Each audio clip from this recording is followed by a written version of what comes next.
ನಾನು ನನ್ನ ಅನುಭವವನ್ನು ನಿಮಗೆ ಒಂದು ಹೇಳಬೇಕು. ಏನಪ್ಪ ಅಂತಂದರೆ, ಭಾರತದಲ್ಲಿ ಹುಟ್ಟಿನಿಂದ ಪ್ರತಿಯೊಬ್ಬ ವ್ಯಕ್ತಿಯೂ ಕೂಡ ಅವನ ಜಾತಿಯ ಚೌಕಟ್ಟಿನಲ್ಲಿ, ಅವನ ಜಾತಿಯ ಹಿತಾಸಕ್ತಿಗೋಸ್ಕರ, ಅವನ ಜಾತಿಯ ಬೆಳವಣಿಗೆಗೋಸ್ಕರ, ಅವನ ಜಾತಿಯ ರಕ್ಷಣೆಗೋಸ್ಕರ ಕೆಲಸ ಮಾಡೋದನ್ನು ಎಲ್ಲ ಜಾತಿಗಳು ಕೂಡ ಅವ್ರವ್ರ ಜಾತಿಯ ಸದಸ್ಯರಿಗೆ ಕಲಿಸ್ಕೊಡ್ತಾರೆ. ನನ್ನ ಅನುಭವ ಏನಪ್ಪ ಅಂತಂದರೆ, ನಾನು ಬ್ಯಾಕ್ವರ್ಡ್ ಕ್ಲಾಸ್ ಕಮಿಷನ್ ಚೇರ್ಮನ್ ಇದ್ದಾಗ ಹತ್ತತ್ರ 1,000 ವರದಿಗಳನ್ನು ಕೊಟ್ಟಿದ್ದೇನೆ. 800 ವರದಿಗಳು ನಾನು, ನನ್ನ ಜೊತೆಗೆ 5 ಜನ ಸದಸ್ಯರಿದ್ದರು. ಅವರು ಯಾರಿಗೂ ಸಂಬಂಧಿಸಿದ್ದಲ್ಲ. ಆದ್ದರಿಂದ 855 ವರದಿಗಳನ್ನು ಯಾವುದೇ ತೊಂದರೆ ಇಲ್ಲದೆ ಬರೆದು ಸರ್ವಾನುಮತದ ತೀರ್ಮಾನ ಮಾಡಿದೆ. ನಂತರ 20 ವಿಶೇಷವಾಗಿ ಖಾಸಗಿ ಕ್ಷೇತ್ರದಲ್ಲಿ ಮೀಸಲಾತಿ ಕೊಡಬೇಕು ಇಂಥದ್ದೆಲ್ಲ 20 ವಿಶೇಷ ವರದಿಗಳನ್ನು ಕೊಟ್ಟೆ. ಅದರಲ್ಲೂ ಯಾವ ಸಮಸ್ಯೆಯೂ ಆಗಲಿಲ್ಲ. ಅದು ಸರ್ವಾನುಮತದಿಂದ ತೀರ್ಮಾನ ಆಯಿತು. ಇನ್ನು 85 ವರದಿಗಳನ್ನು ನಾನು ಕೊಡಬೇಕು. 85 ವರದಿಗಳಲ್ಲಿ 83 ವರದಿಗಳು ನನಗೆ ಇದು ಆಗಲೇ ಗಮನಕ್ಕೆ ಬಂದಿದ್ರಿಂದ 83 ವರದಿಗಳಲ್ಲಿ ನನ್ನ ಜಾತಿಯಾಗಲಿ, ನನ್ನ ಸದಸ್ಯರ ಯಾವುದೇ ಜಾತಿಯಾಗಲಿ, ಅದರಲ್ಲಿ ಅವರ ಹಿತಾಸಕ್ತಿಗೆ ಧಕ್ಕೆ ಬರುವಂಥದ್ದಾಗಲಿ ಪೂರಕವಾದಂಥ ಯಾವುದೂ ಇರಲಿಲ್ಲ. ಹಾಗಾಗಿ 83 ವರದಿಗಳನ್ನ ಫಸ್ಟ್ ಮಂಡಿಸ್ತು. 83 ವರದಿಗಳು ಕೂಡ ಸರ್ವಾನುಮತದಿಂದ ತೀರ್ಮಾನ. ಇನ್ನು 2 ವರದಿಯಲ್ಲಿ ಒಂದು ವರದಿ ಒಬ್ಬ ಸದಸ್ಯರು,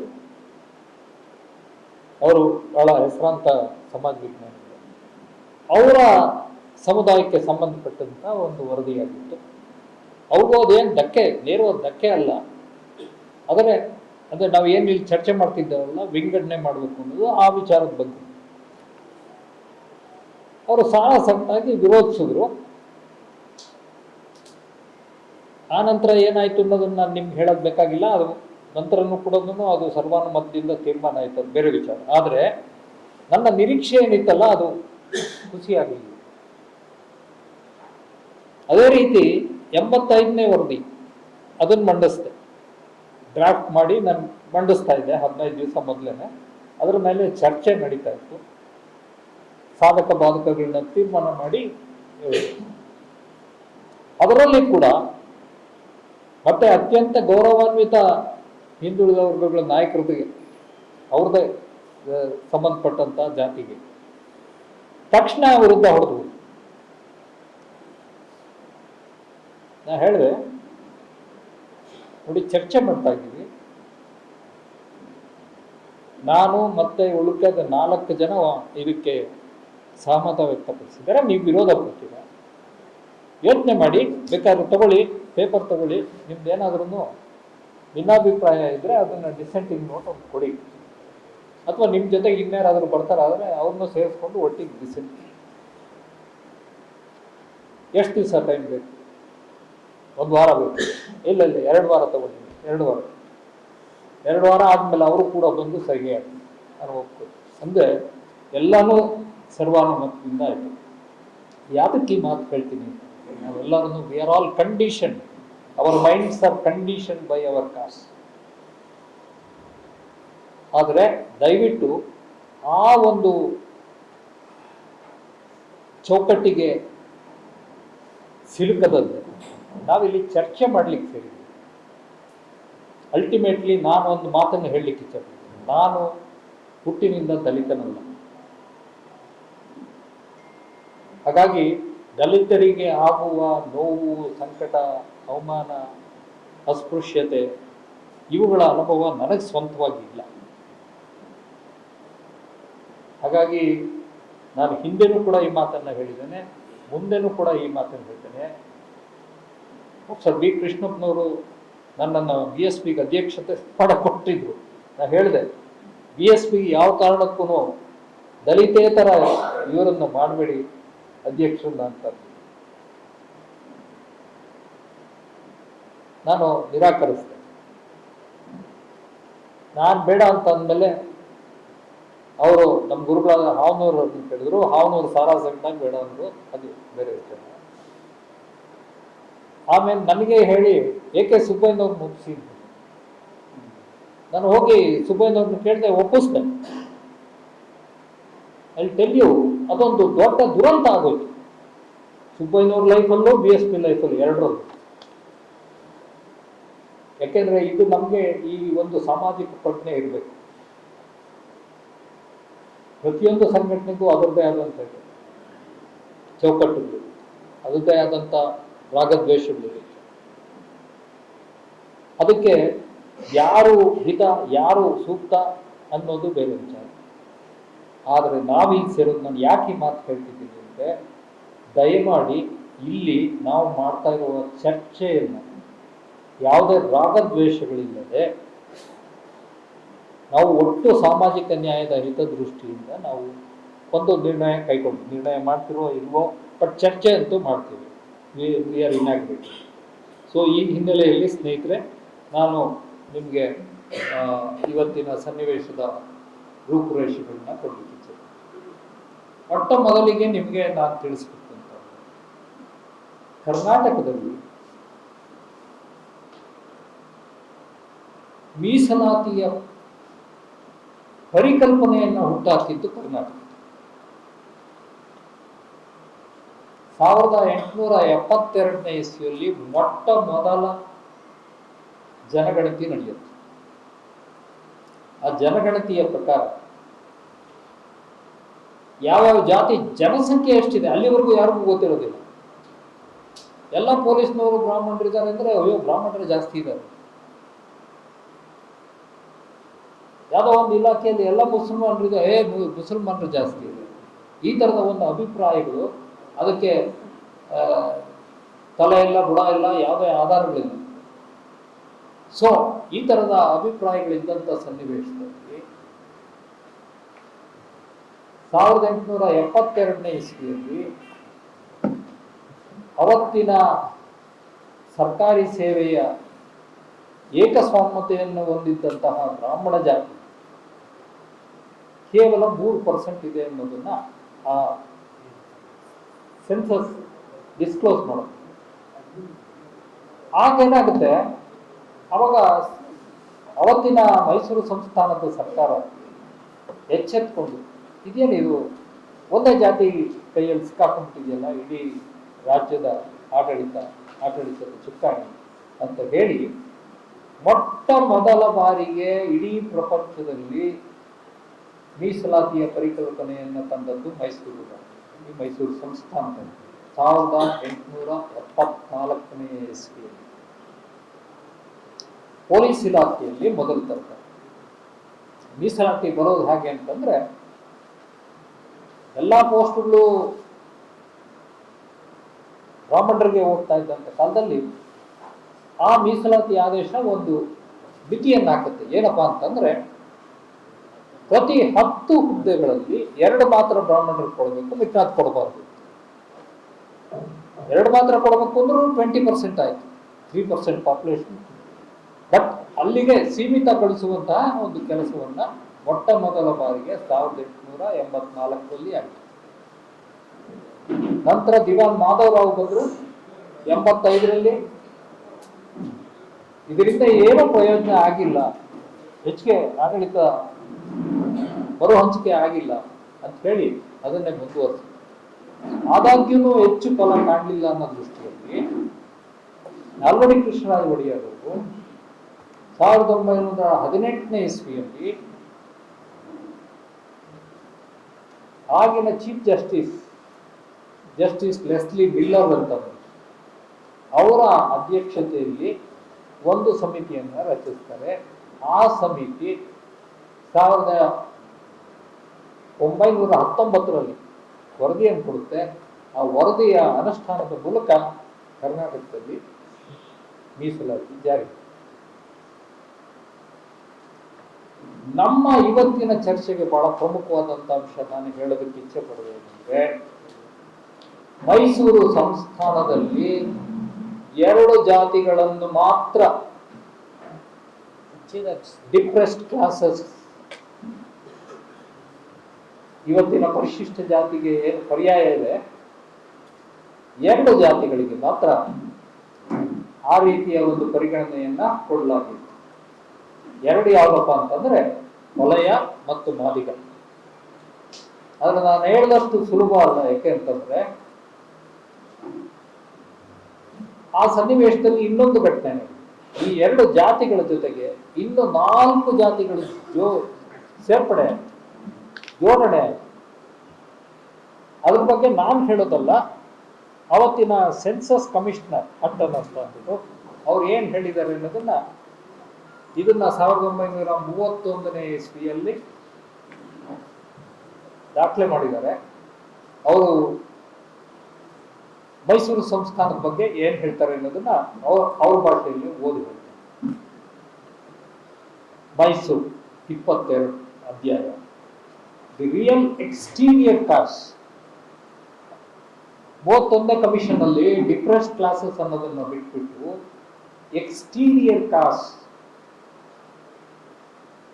ಅಂದ್ರೆ ಜಾತಿ ಪದ್ಧತಿಯಿಂದ ಹೊರಗಡೆ ಇರುವಂತವ್ರು ಅಂತ ಪರಿಗಣನೆ ಒಂದು ಇದನ್ನ ಲೇಬಲ್ ಕೊಟ್ಟು ಎಕ್ಸ್ಟೀರಿಯರ್ ಕಾಸ್ಟ್ ಅಂತ ಕರೀತಾರೆ.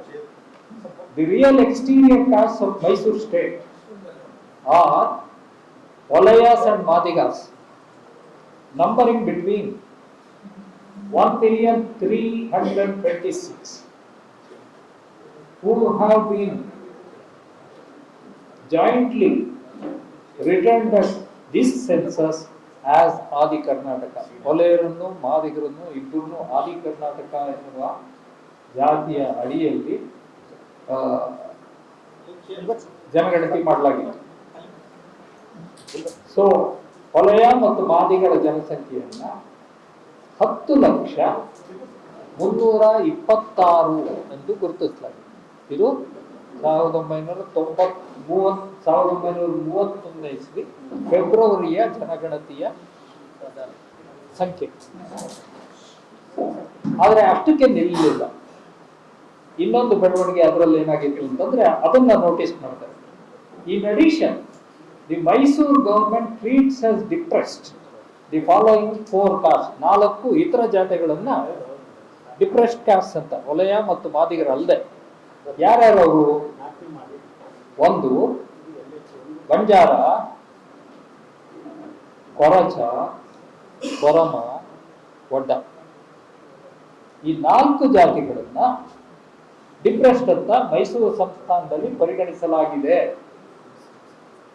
ಅವ್ರಿಗೂ ಜನಸಂಖ್ಯೆ ಕೊಡ್ತಾರೆ. ಬಂಜಾರ 50,000 ಚಿಲ್ಲರೆ, ಕೊರಚ 10,000 ಚಿಲ್ಲರೆ, ಕೊರಮ 13,000 ಚಿಲ್ಲರೆ, ಒಡ್ಡ 1,64,000 ಚಿಲ್ಲರೆ. ಅವ್ರದ್ದು ನಿಖರವಾದಂತ ಸಂಖ್ಯೆ ಕರಾರುವಕ್ಕಾಗಿ ತಲೆ ಎಣಿಸಿ ಕೊಟ್ಟಿದ್ದಾರೆ ಜನಸಂಖ್ಯೆ ಎಷ್ಟಿದೆ. ಇದನ್ನೆಲ್ಲ ಸೇರಿಸಿದ್ರೆ ಮೈಸೂರು ಸಂಸ್ಥಾನದಲ್ಲಿ 11,39,856 ಜನ ದಲಿತರು ಅಥವಾ ಡಿಪ್ರೆಸ್ಡ್ ಕ್ಲಾಸಸ್ ಅವತ್ತಿನ ಸನ್ನಿವೇಶದಲ್ಲಿ ಹೇಳಿ. ನಂತರ ಒಂದು ಮಾತು ಹೇಳ್ತಾರೆ, ಬಹಳ ಮುಖ್ಯವಾದ, ದಯವಿಟ್ಟು ಇವತ್ತಿನ ನಮ್ಮ ಚರ್ಚೆ ಬಹಳ ಮುಖ್ಯವಾದಂತ ಇದು. It seems clear that at any rate Banjara and Wadda are not strictly exterior caste. ಅವರು ನಿಜವಾಗಿಯೂ ಎಕ್ಸ್ಟೀರಿಯರ್ ಕಾಸ್ಟ್ ಅಲ್ಲ. ಅವ್ರದೇ ಭಾಷೆ ಬಳಸ್ತಾರೆ ಯಾರು? ಬಂಜಾರ ಮತ್ತೆ ಒಡ್ರು.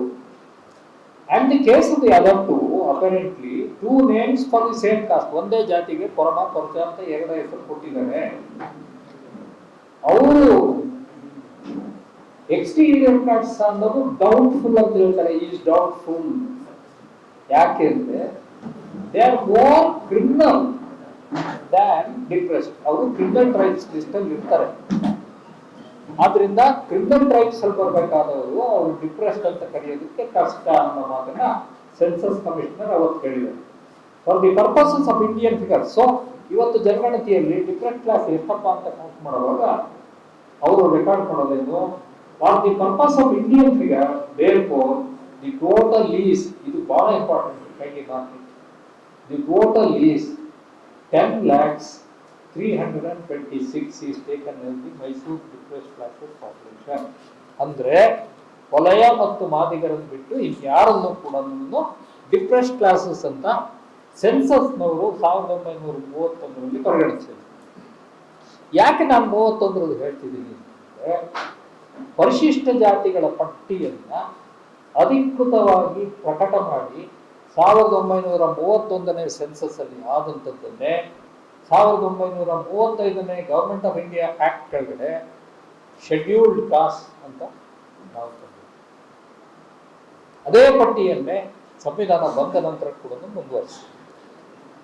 ಅದಾದ ನಂತರ ಒಂದು ಬೆಳವಣಿಗೆ ಏನಪ್ಪ ಅಂತಂದ್ರೆ, 1948ರಲ್ಲಿ ಇದೇ ಪಟ್ಟಿ 7 ಜಾತಿಗಳ ಪಟ್ಟಿಯನ್ನ ಪರಿಶಿಷ್ಟ ಜಾತಿಯವರು ಅಂತ ಮಾಡಿದ ನಂತರ 56ರಲ್ಲಿ 1/11/56ರಲ್ಲಿ ಮೈಸೂರು ರಾಜ್ಯ ಪುನರ್ವಿಂಗಡಣೆ ಆದಾಗ ಮೈಸೂರು ರಾಜ್ಯಕ್ಕೆ 5 ಬೇರೆ ಬೇರೆ ರಾಜ್ಯಗಳಿಂದ ಬರ್ತಾರೆ.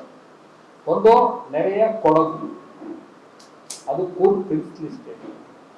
ಮತ್ತೊಂದು ನಿಜಾಮರ ಆಡಳಿತದ ಹೈದರಾಬಾದ್ ಕರ್ನಾಟಕ.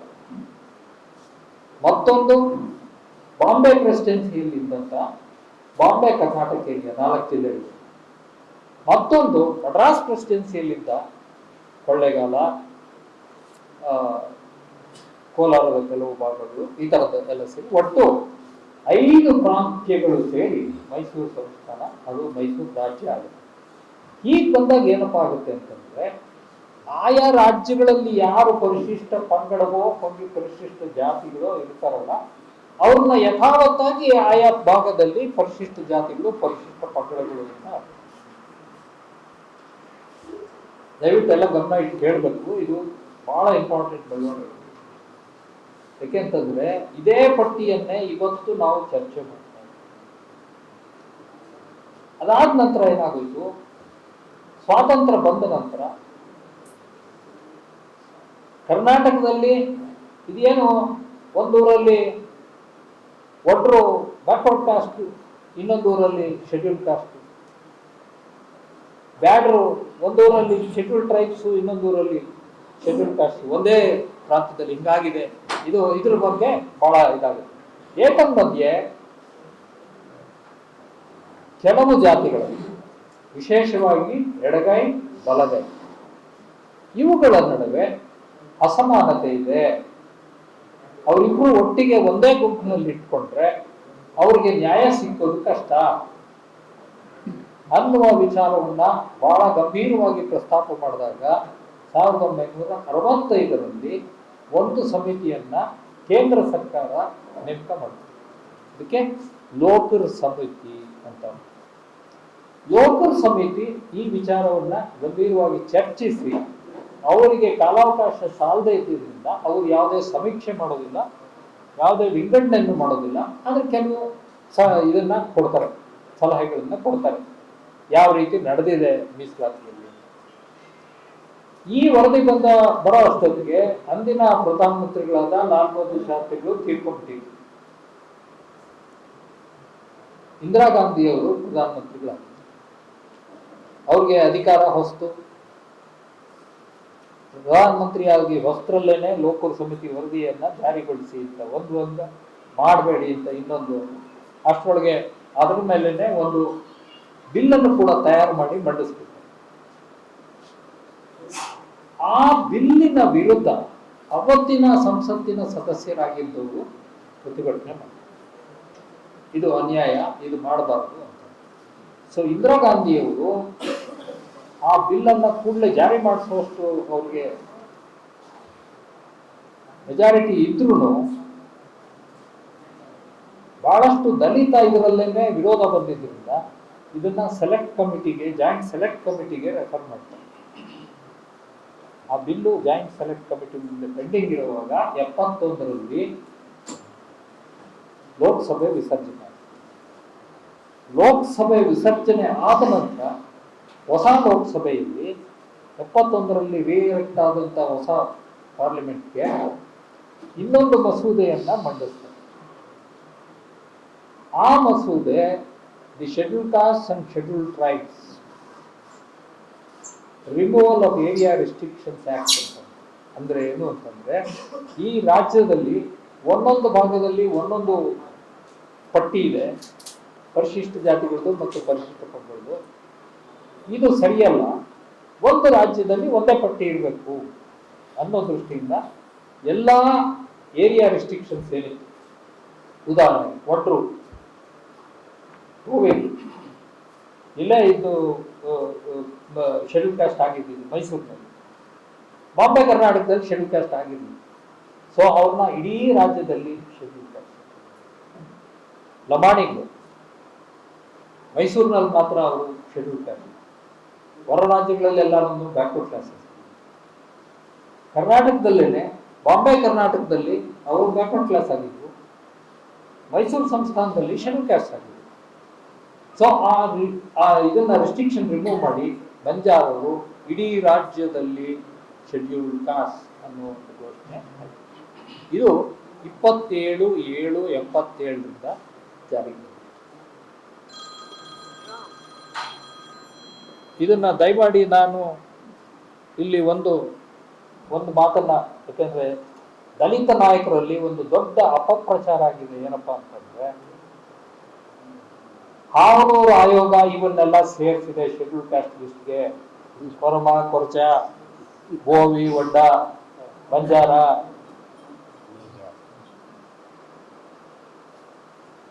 ಇದೊಂದು ಹಸಿ ಸುಳ್ಳು. ಯಾಕೆ ಅಂತಂದ್ರೆ, ಹಾವನೂರು ಆಯೋಗ ಹಿಂದುಳಿದ ವರ್ಗಗಳ ಪಟ್ಟಿಗೆ ಮಾತ್ರ ಸೀಮಿತವಾಗಿತ್ತು, ಶೆಡ್ಯೂಲ್ ಕಾಸ್ಟ್ ಇಲ್ಲಿ. ಆದರೆ 22/2/77ರಂದು ಹಾವನೂರು ಆಯೋಗದ ವರದಿ ಜಾರಿಗೊಳಿತು. 22/2/77ರಲ್ಲಿ. ಅದಾದ ಕೆಲವೇ ದಿನದಲ್ಲಿ ಈ parliament act, area removal of restrictions act ಇತ್ತಲ್ಲ, 27/7/77 ಜಾರಿಗೆ ಬಂತು, 5-6 ತಿಂಗಳಲ್ಲಿ. ಸೊ ವ್ಯಾಪಕವಾದ ಅಪಪ್ರಚಾರ ಮಾಡಿದ್ದು ಯಾರು ಅದನ್ನು ಹೇಳ್ತೀನಿ. ಯಾರು ಅವನನ್ನು ಸೇರಿಸ್ಬಿಟ್ಟಿದ್ದಾರೆ ಅಂತ ಮಾಡಿದ್ರು ಜನ. ಅಂದಿದ್ರು ಬಹಳ ನೀವೆಲ್ಲ ಇದನ್ನ ನಂಬಿದ್ದೀರಾ, ನನ್ನ ಹತ್ರ ಬಹಳ ಸಲ ಚರ್ಚೆನೂ ಮಾಡಿದ್ದೀರ. ಅದೊಂದು ಸುಳ್ಳು. I want to just clarify. Though it is not 11. But ಏನಪ್ಪ ಆಯ್ತು ಅಂತಂದ್ರೆ, area removal of restrictions act ಆದ್ಮೇಲೆ ಮೊದಲು ಅಲ್ಲಿ ಇಲ್ಲಿ ಗುಸು ಕೇಳ್ತಾ ಇದ್ದಂತಹ ಎಡಗೈ ಬಲಗೈ, ಟಚಬಲ್ ಅನ್ಟಚಬಲ್, ಈ ಒಂದು ಅಸಮಾನತೆಯ ಕೂಗು ನಿರಂತರವಾಗಿ ಕರ್ನಾಟಕದಲ್ಲಿ ಕೇಳಿ ಬಂತು. ಕರ್ನಾಟಕಕ್ಕಿಂತ ಜೋರಾಗಿ ನೆರೆಯ ಆಂಧ್ರ ಪ್ರದೇಶದಲ್ಲಿ ಕೇಳಿ, ಅಲ್ಲಿ ಮಾದಿಗ ಹೋರಾಟ ಬಹಳ ದೊಡ್ಡ ರೀತಿಯಲ್ಲಿ ಬಂತು. ಆನಂತರ ಅಲ್ಲಿಯ ಸರ್ಕಾರ ಅದನ್ನು ಒಪ್ಪಿಕೊಂಡು ಬೈಫರ್ಕೇಟ್ ಮಾಡ್ತು, ಶೆಡ್ಯೂಲ್ ಕಾಸ್ಟ್ ಲಿಸ್ಟ್ನ 4 ಭಾಗಗಳಾಗಿ ವಿಂಗಡಿಸ್ತು. ಅದನ್ನ ಹೈಕೋರ್ಟ್ ಪಾಸ್ ಮಾಡ್ತು, ಸುಪ್ರೀಂ ಕೋರ್ಟ್ ಪಾಸ್ ಮಾಡ್ತು, ಮತ್ತೆ ಕಾನೂನು ಮಾಡಿದ್ರು. ಅದರ ವಿರುದ್ಧ ಕೂಡ ಸುಪ್ರೀಂ ಕೋರ್ಟ್ವರೆಗೆ ಹೋಗಿ ಅವರೆಲ್ಲ ನ್ಯಾಯಾಂಗ ಆಯೋಗಗಳನ್ನ ನ್ಯಾಯಾಧೀಶರ ಆಯೋಗದ ಮೂಲಕನೇ ವರದಿ ಪಡೆದು ಮಾಡಿದ್ರು.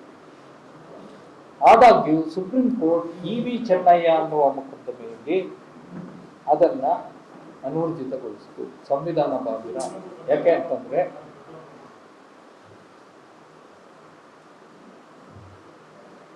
ಯಾತಕ್ಕೆ ಅಂತಂದ್ರೆ, ಸಂವಿಧಾನದಲ್ಲಿ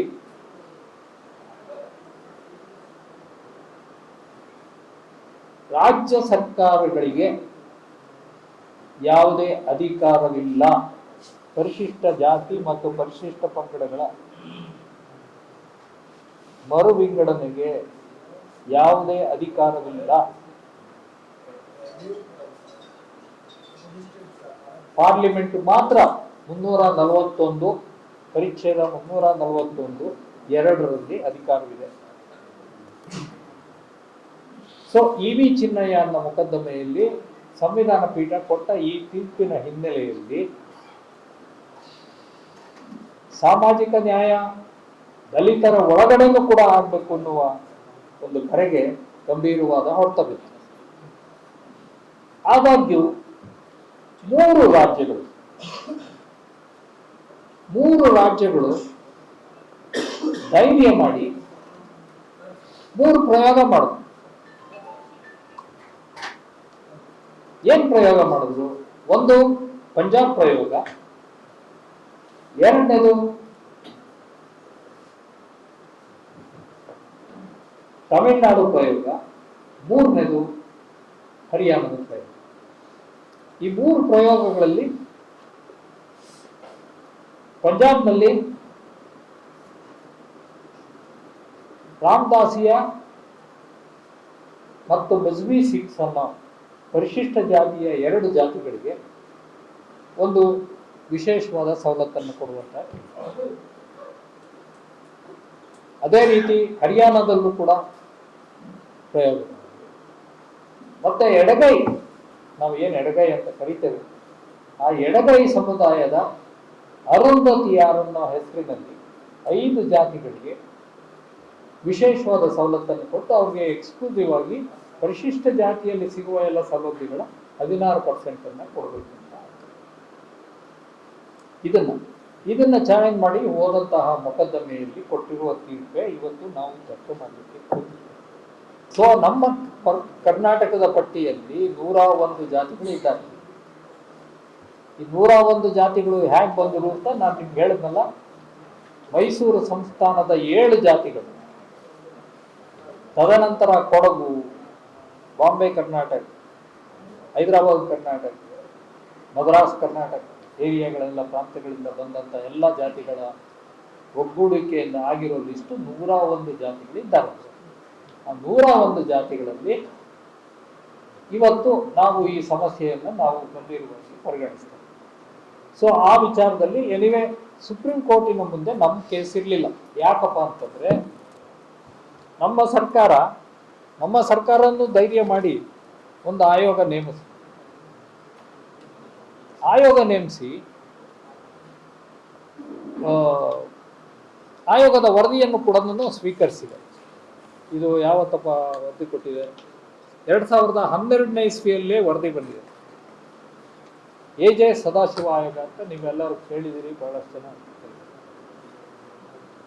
ಸದಾಶಿವ ಆಯೋಗ ಅವರೇ ಒಂದು ಸಮೀಕ್ಷೆಯನ್ನು ಮಾಡಿ, ಅವರೇ ಎಡಗೈ ಬಲಗೈ, ಟಚಬಲ್ಸ್, ಅನ್ಟಚಬಲ್ಸ್ ಅಂಡ್ ಈ 3 ವರ್ಗಕ್ಕೆ ಸೇರದೇ ಇರುವ ಗುಂಪಿನ ಎಲ್ಲ ಸಮುದಾಯಗಳ ಸಂಪೂರ್ಣ ಮಾಹಿತಿಯನ್ನು ಸಂಗ್ರಹಿಸಿ ಅವರವರ ಜನಸಂಖ್ಯೆ ಇಷ್ಟಿದೆ ಅಂತ ಘೋಷಣೆ ಮಾಡಿದ್ದಾರೆ.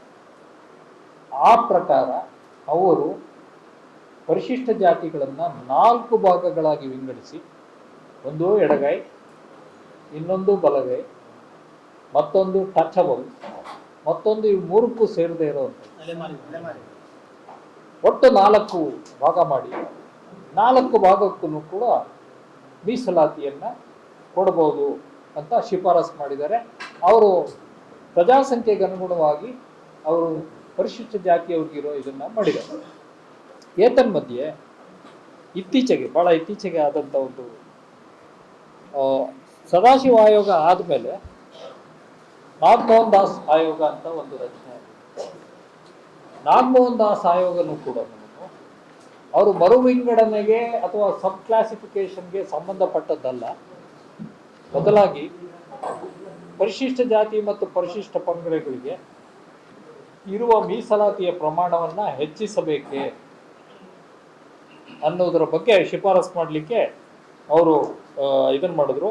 ಆ ಪ್ರಕಾರ ಅವರು ರೆಕಮೆಂಡ್ ಮಾಡಿ 17 ಮತ್ತು 7 ಪರಿಶಿಷ್ಟ ಜಾತಿಗಳಿಗೆ 17, ಪರಿಶಿಷ್ಟ ಪಂಗಡಗಳಿಗೆ 7% ಕೊಡಬೇಕು ಅನ್ನುವ ಶಿಫಾರಸನ್ನು ಮಾಡಿದ್ರು. ಇದನ್ನ ಜಾರಿಗೊಳಿಸದೆ ಅದರ ಮೇಲೆ ಒಂದು ಸಮಿತಿಯನ್ನು ಮಾಡಲಾಗಿದೆ. ಅದು ಜಸ್ಟಿಸ್ ಸುಭಾಷ್ ಅಡಿ ಸಮಿತಿ. ಅವರು ನಾಗಮೋಹನ್ ದಾಸ್ ಹೇಳಿದ ಆಯೋಗದ ಶಿಫಾರಸನ್ನೇ ಅವರು ಕೂಡ ಎಂಡಾರ್ಸ್ ಮಾಡಿ ಅವರು ಕೊಡ್ಬೋದು ಅಂತ ಹೇಳಿ ಅವರು ಬೇರೆ ರಾಜ್ಯಗಳಲ್ಲಿ ಈ ರೀತಿ ಕೊಟ್ಟಿರೋದನ್ನೆಲ್ಲ ಉಲ್ಲೇಖ ಮಾಡಿ ಮಾಡಬಹುದು ಅಂತ ಮಾಡಿದ್ದಾರೆ. ಇದನ್ನ ನಮ್ಮ ಸರ್ಕಾರ ಒಪ್ಕೊಂಡು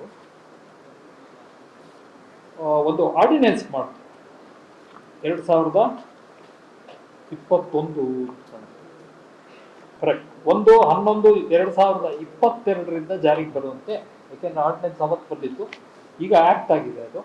That act is known as the Karnataka Scheduled Caste, Scheduled Tribes Reservation of Seats in Educational Institutions and of Appointments or Posts in Services under the State Act 2022, Act 1 of 2022. ಇದು ಆಕ್ಟ್ ಆಗಿದೆ. ಈ ಪ್ರಕಾರ ಒಂದು ಆದೇಶನೂ ಕೂಡ ಮಾಡಿದ್ದಾರೆ. ಆ ಆದೇಶದಲ್ಲಿ ಬೇರೆ ಬೇರೆ ಎಲ್ಲ ಸೇರಿಸಿದ್ರಿಂದ ಅದು ಸುಪ್ರೀಂ ಕೋರ್ಟ್ನಲ್ಲಿ ತಡೆ ಆಗಿದೆ. ಮುಸಲ್ಮಾನರಿಗೆ ಕೊಟ್ಟದ್ದನ್ನು ತೆಕ್ಕೊಂಡು ಬೇರೆ ಬೇರೆ ಇದನ್ನೆಲ್ಲ ಮರು ವಿಂಗಡಣೆ ಮಾಡಿ ಎಲ್ಲ ಮಾಡಿದ್ದಂಥ ಇದು ಆ ಆದೇಶ ಸ್ಟೇ ಆಗಿದೆ. ಇದೇನು ಸ್ಟೇ ಆಗಿಲ್ಲ, ಪರಿಶಿಷ್ಟ ಜಾತಿ ಮತ್ತು ಪರಿಶಿಷ್ಟ. So this is the current situation in which this judgement has come. ನಾನು ಎರಡು ಮಾತು ಹೇಳಲಿಕ್ಕೆ ಇಚ್ಛಪಡ್ತೇನೆ ಈ ಜಡ್ಮೆಂಟ್. ಮೊದಲನೇದಾಗಿ, ಪರಿಶಿಷ್ಟ ಜಾತಿ ಮತ್ತು ಪರಿಶಿಷ್ಟ ಪಂಗಡಗಳಿಗೆ ಪಟ್ಟಿ ಮಾಡುವುದು ಯಾವ ಆಧಾರದ ಮೇಲೆ ಅನ್ನೋದು ನಮಗೆ ಬಹಳ ಮುಖ್ಯ. ಎಲ್ಲರೂ ನಾವು ಅದನ್ನು ಮರೆತುಬಿಟ್ಟಿದ್ದೀವಿ. ಇವತ್ತಿನ ಜಡ್ಮೆಂಟ್ ನಾವು ಕನ್ಸಿಡರ್ ಮಾಡಬೇಕಾದ್ರೆ ಅದು ಬಹಳ ಮುಖ್ಯ ಆಗುತ್ತೆ.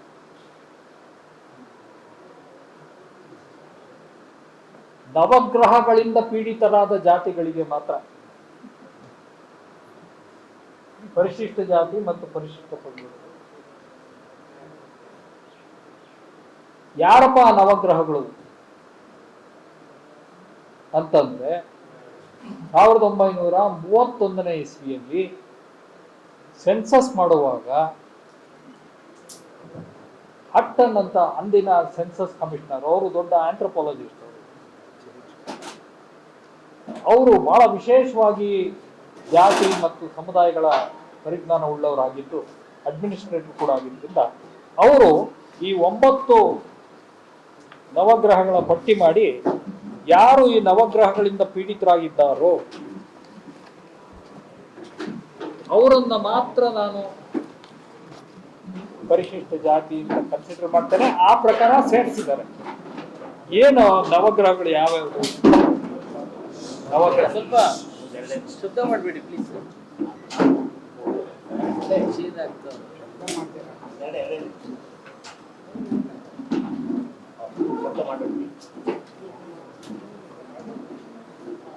ಏನಪ್ಪ ಈ ನವಗ್ರಹಗಳು ಅಥವಾ ನವರಸಗಳು ಅಥವಾ ನವ ರತ್ನಗಳು ಏನ್ ಹೇಳ್ತೀವಿ ಇವರು?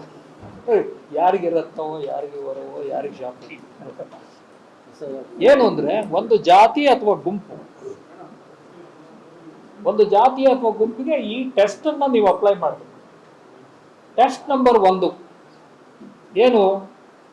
ಬ್ರಾಹ್ಮಣರು ಇವರ ಸೇವೆ ಮಾಡೋರೆ, ಇವ್ರ ಮದುವೆಗಳಿಗೆ ಹೋಗಿ ಪೌರೋಹಿತ್ಯ ವಹಿಸ್ತಾರೆ, ಇವ್ರ ಶವ ಸಂಸ್ಕಾರಕ್ಕೆ ಹೋಗ್ತಾರೆಯೇ, ಇವ್ರ ಮದುವೆ ಮುಂಜಿಗಳಲ್ಲಿ ಇವ್ರು ಭಾಗವಹಿಸ್ತಾರೆಯೇ,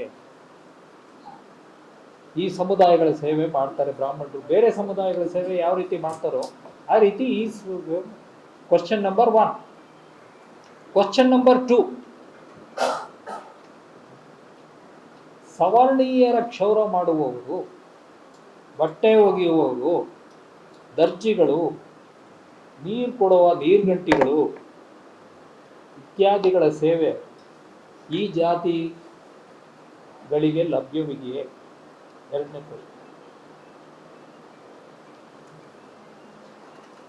3ನೇದು, ಮುಟ್ಟೋದ್ರಿಂದಾಗ್ಲಿ ಹತ್ರ ಸುಳಿಯೋದ್ರಿಂದ ಆಗ್ಲಿ ಮೇಲ್ಜಾತಿಗಳಿಗೆ ಮೈಲಿಗೆ ಆಗುತ್ತಾ? ಈ ಜಾತಿಗಳು ಹತ್ರ ಬರೋದ್ರಿಂದಾಗ್ಲಿ ಮುಟ್ಟೋದ್ರಿಂದಾಗ್ಲಿ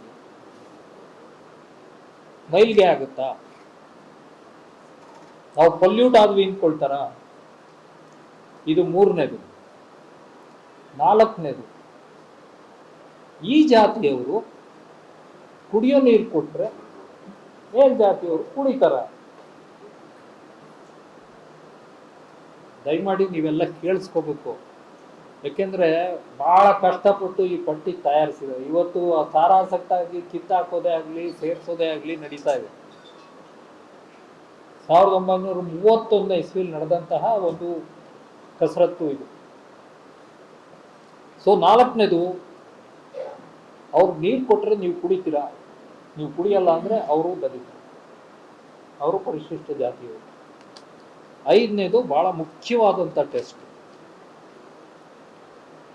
ಇವರನ್ನ ಸ್ಕೂಲಿಗೆ ಸೇರಿಸ್ಕೋತೀರಾ, ಶಿಕ್ಷಣ ಕೊಡ್ತೀರಾ, ನಿಮ್ಮ ಬಾವಿಲಿ ಅವ್ರು ನೀರೆತ್ತಕ್ಕೆ ಬಿಡ್ತೀರಾ, ನಿಮ್ಮ ರಸ್ತೆಯಲ್ಲಿ ಓಡಾಡಕ್ಕೆ ಬಿಡ್ತೀರಾ, ಅಥವಾ ಸಾರ್ವಜನಿಕ ರಸ್ತೆಯಲ್ಲಿ ಓಡಾಡಕ್ಕೆ ಬಿಡ್ತೀರಾ? ನಿಮ್ಮದು ಅಲ್ಲ, ಸಾರ್ವಜನಿಕ ಬಾವಿಗಳಲ್ಲಿ ಸಾರ್ವಜನಿಕ ರಸ್ತೆಯಲ್ಲಿ ಓಡಾಡಕ್ಕೆ ಬಿಡ್ತೀರಾ? ಕೆಲವು ಕಡೆ ದೋಣಿಯಿಂದ ಸಾಗಬೇಕಾಗುತ್ತೆ, ನದಿ ದಾಟಬೇಕಾಗುತ್ತೆ, ಕೆರೆ ದಾಟಬೇಕಾಗುತ್ತೆ. ಅಂಥ ಟೈಮಲ್ಲಿ ಒಂದೇ ದೋಣಿಯಲ್ಲಿ ಹೋಗ್ತೀರಾ ನೀವೆಲ್ಲ, ಅಥವಾ ನೀವು ಬಳಸೋ ದೋಣಿಯಲ್ಲಿ ಅವ್ರನ್ನೂ ಕೂಡಿಸ್ಕೋತೀರಾ, ಅಥವಾ ಅವ್ರಿಗೆಲ್ಲ ಇದರಿಂದ ಬಹಿಷ್ಕಾರ ಇದೆಯಾ? ಬಹಿಷ್ಕಾರ ಇದ್ದರೆ ಅವರು ಶೆಡ್ಯೂಲ್ಡ್ ಕಾಸ್ಟ್. ಭಾಳ ಮುಖ್ಯವಾದಂಥ ಟೆಸ್ಟ್ ಇದು. This may be called as A primary test. ಅಷ್ಟೇ ಮುಖ್ಯವಾದ ಇನ್ನೊಂದು, ದೇವಸ್ಥಾನ ಕಟ್ಟಕ್ಕೇನೋ ಇವರೆಲ್ಲ ಬರ್ತಾರೆ, ದೇವಸ್ಥಾನದ ಒಳಗಡೆ ಬಿಟ್ಕೋತೀರ, ದೇವಸ್ಥಾನದೊಳಗೆ ಪ್ರವೇಶ ಇದೆಯೇ? 6ನೇ ಟೆಸ್ಟ್. 7ನೇ ಟೆಸ್ಟ್, ಅವರಲ್ಲಿ ಒಬ್ಬ ಒಳ್ಳೆ ಗ್ರಾಜ್ಯುಯೇಟ್ ಇದ್ದಾನೆ ಅಥವಾ ಒಳ್ಳೆ ಲಾಯರ್ ಇದ್ದಾನೆ. ನಿಮ್ಮ ಲಾಯರ್ಗಳು ಅವ್ರ ಜೊತೆಗೆ ಸಮಾನಾಂತರವಾಗಿ ಕೂತ್ಕೊಂಡು ಊಟ ಮಾಡೋದೇ ಆಗಲಿ, ಮಾತಾಡೋದೇ ಆಗಲಿ ಮಾಡ್ತಾರೆ.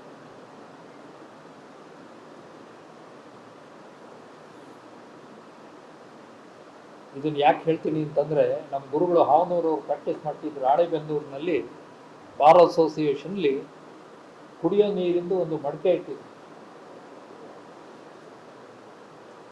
ಆ ಮಡಕೆ ಮೇಲೆ ಬರೆದಿದ್ರು,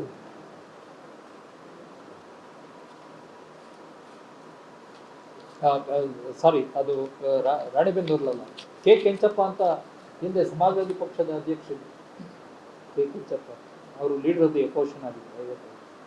ಅವರು ಪ್ರಾಕ್ಟೀಸ್ ಮಾಡ್ತಿದ್ದಂಥ ಚಿತ್ರದುರ್ಗದಲ್ಲಿ ನಡೆದದ್ದು. ಆ ಅರವಿ ಮೇಲೆ ಬರೆದಿತ್ತು, ಬ್ರಾಹ್ಮಣರಿಗೆ ಮಾತ್ರ ಕುಡಿಯೋ ನೀರು.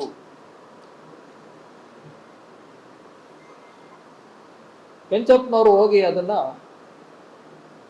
ಬ್ರಾಹ್ಮಣರಿಗೆ ಮೂತ್ರ ಅಂತ ಮಾಡ್ತಾರೆ.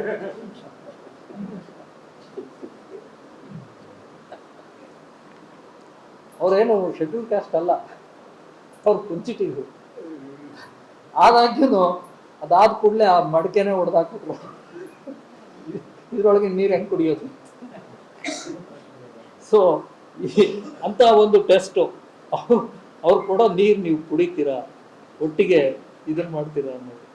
ಸೊ ಒಟ್ಟಿಗೆ ನೀವು ಇಬ್ರು ಒಟ್ಟಿಗೆ ಕುತ್ಕೊಳ್ತೀರಾ, ಊಟ ಮಾಡ್ತೀರಾ, ತಿಂಡಿ ತಿಂತೀರಾ, ವೃತ್ತಿ ಮಾಡ್ತೀರಾ. ಸೊ ಇದರಲ್ಲಿ ಭಾಳ ಮುಖ್ಯವಾದಂಥ ಪ್ರಶ್ನೆ. ಇವತ್ತು ಕೂಡ ಸ್ನೇಹಿತರೆ, ನನ್ನ ಗೆಳೆಯರಿದ್ದಾರೆ, ದಲಿತರು ದೊಡ್ಡ ದೊಡ್ಡ ಹುದ್ದೆಗಳನ್ನ ಅಲಂಕರಿಸಿದ್ದಾರೆ. IAS ಆಗಿದ್ದಾರೆ, IPS ಆಗಿದ್ದಾರೆ, ಹೈಕೋರ್ಟ್ ಜಡ್ಜಸ್ ಆಗಿದ್ದಾರೆ. ಅವ್ರ ಮನೇಲಿ ಯಾವುದೇ ಸಭೆ ಸಮಾರಂಭ ಊಟ ಇಟ್ಕೊಂಡ್ರೆ ಸವರ್ಣೀಯರು ಬರೋದಿಲ್ಲ ಇವತ್ತಿಗೂ ಕೂಡ. This is the test, whether is a schedule caste or not ಅನ್ನೋದಕ್ಕೆ this is the test. If other IAS officers don't attend, ಇದು ಮುಖ್ಯ. ಇದು ಯಾತಕ್ಕೆ ಹೇಳ್ತೀನಿ, ಇದನ್ನು ನಾನು ಪ್ರಸ್ತಾಪ ಮಾಡೋದಕ್ಕೆ ಬಹಳ ಮುಖ್ಯವಾದ ಕಾರಣ. 8ನೇದು,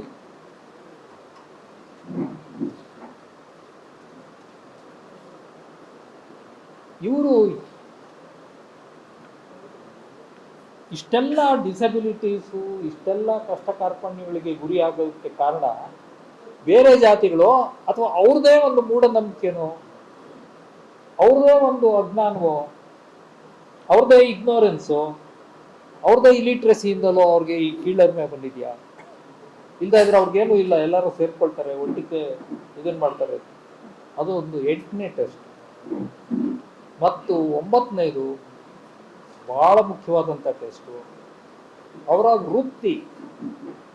ಅವರ ವೃತ್ತಿಯಿಂದ ಅವರನ್ನ ಹಿಂದುಳಿದವರು ಅಂತ ಕನ್ಸಿಡರ್ ಮಾಡಿದ್ದಾರೆ. ಆ ವೃತ್ತಿ ಬಿಟ್ಟರೆ ಅವ್ರನ್ನ ಫಾರ್ವರ್ಡ್ ಅಂತ ಅಥವಾ ಸವರ್ಣೀಯರು ಅಂತ ಗುರುತಿಸ್ತಾರೆ.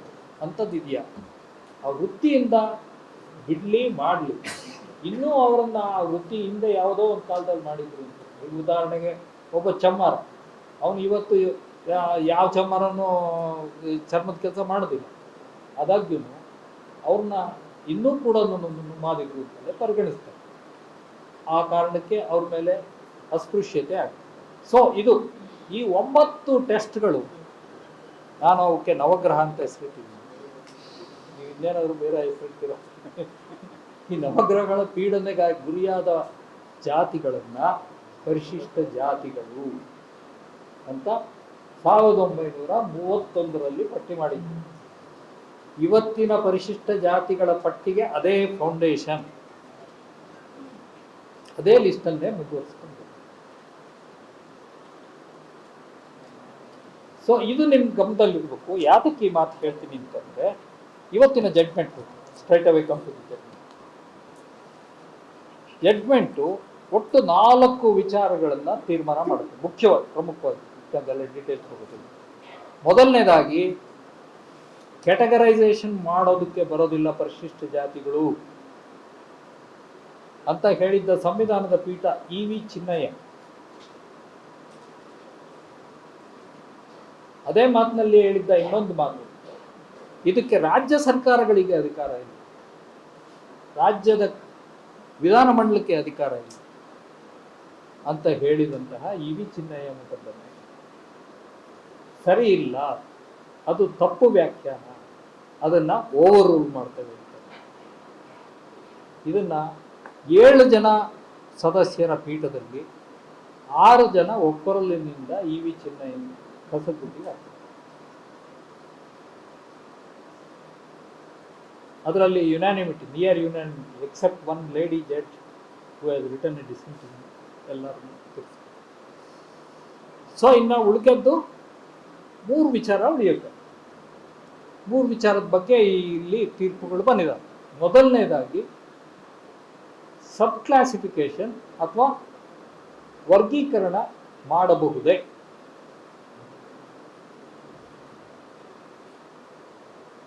ಎರಡನೇದಾಗಿ, ರಾಜ್ಯ ಸರ್ಕಾರಗಳಿಗೆ ಆ ಅಧಿಕಾರ ಇದೆಯೇ? ಮೂರನೇದಾಗಿ,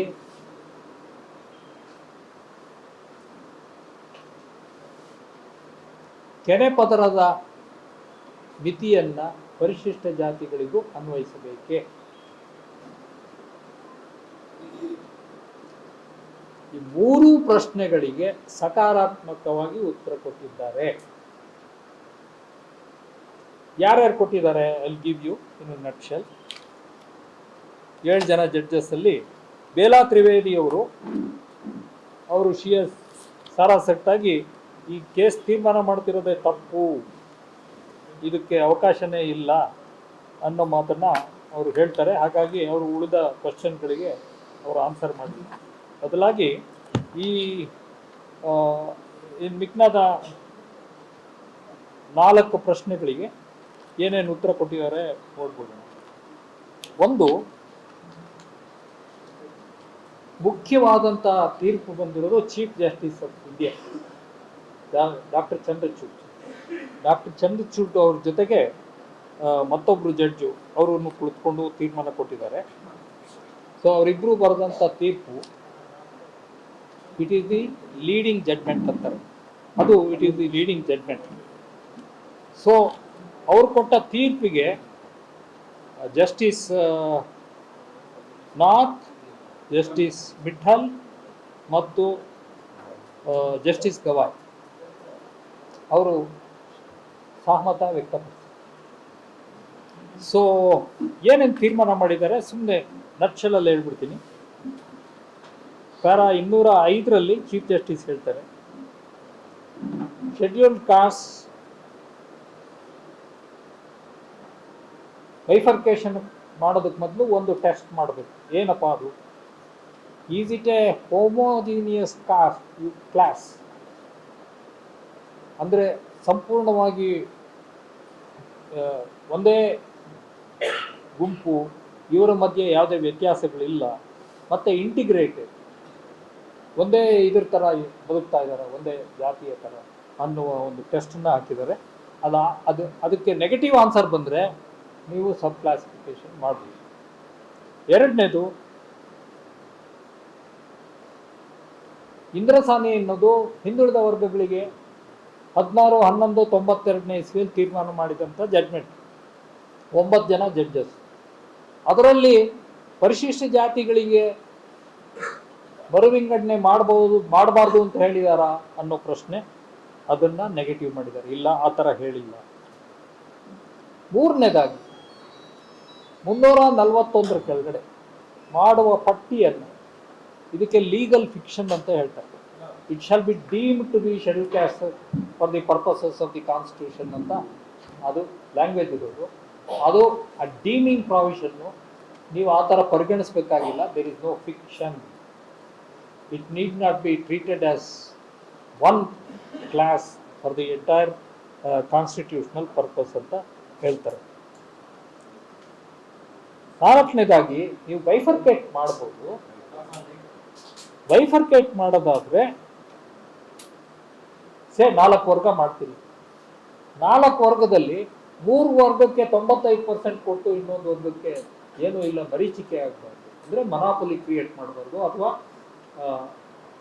there should not be over emphasis or over reservation in favour of any category. ಇದು ಬೈಫರ್ಕೇಶನ್.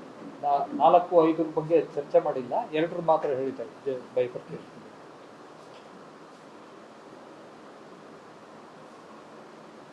ಮತ್ತೆ ಇನ್ನೊಂದು ಘಂಟಾಘೋಷವಾಗಿ ಹೇಳಿರೋದು, ಪರಿಶಿಷ್ಟ ಜಾತಿಯವರು, it is a heterogeneous class.